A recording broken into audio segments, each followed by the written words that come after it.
A cowboy hat is hanging on a wall. A wall from an old house from an old town where many souls live. And there, among those souls, is the soul of the man who used to wear that cowboy hat. A man full of wisdom, a man full of love. That man was willing to sacrifice anything for his family. He was even willing to walk on his knees if that was necessary, but just for the happiness of his family. That man was my grandpa, Francisco Valencia. My name is Veronica Garcia, and I am very proud of being his granddaughter. Francisco Valencia left this world in March of 2008. But his body died, but not his soul. He was one of the greatest men that ever existed on earth. For me, he was a hero. A hero who was willing to do anything to give you a hand. He was willing to solve any problem, no matter how hard, how big or small the problem was, he was always there. I remember when I was 13 years old, I used to go to middle school in a different town, far from our house. It was about 45 minutes away from our house, to be more precise. We were about 12 students, and we had to ask for a ride every day to go back home. This happened in Mexico, by the way.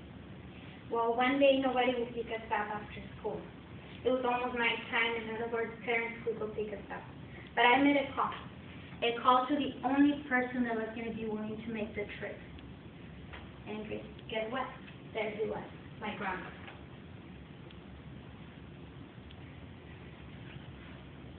I still remember this old little pickup truck full of students. He drove each one of us home safely that evening and was very happy to do it. He used to say that the most beautiful treasure he had in life were his grandchildren. He always stood up for each one of us.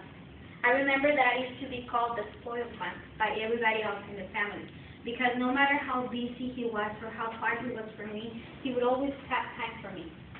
He even taught me how to drive my first car when I was only 10 years old, and people would say he was crazy, but he didn't care.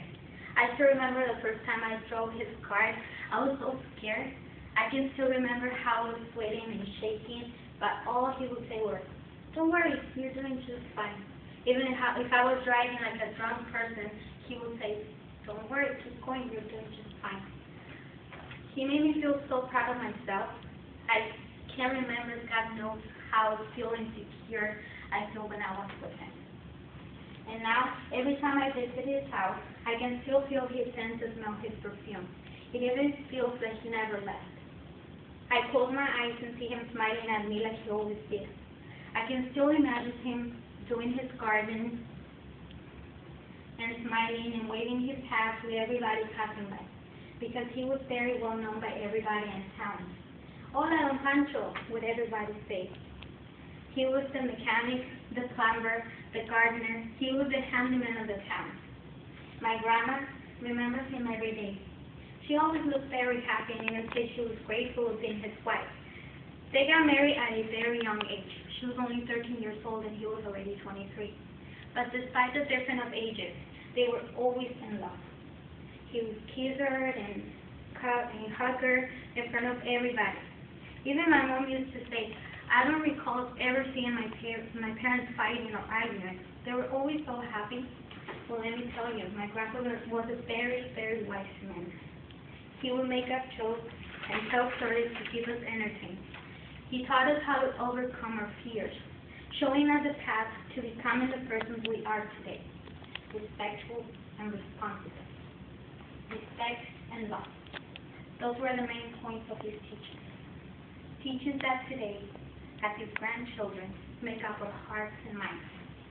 I am very proud of being his granddaughter, and I know that one day I will see him again in the other life, wearing that old cowboy hat that is hanging on the wall from an old house, a house from an old town, when his soul lives and his body lives in peace.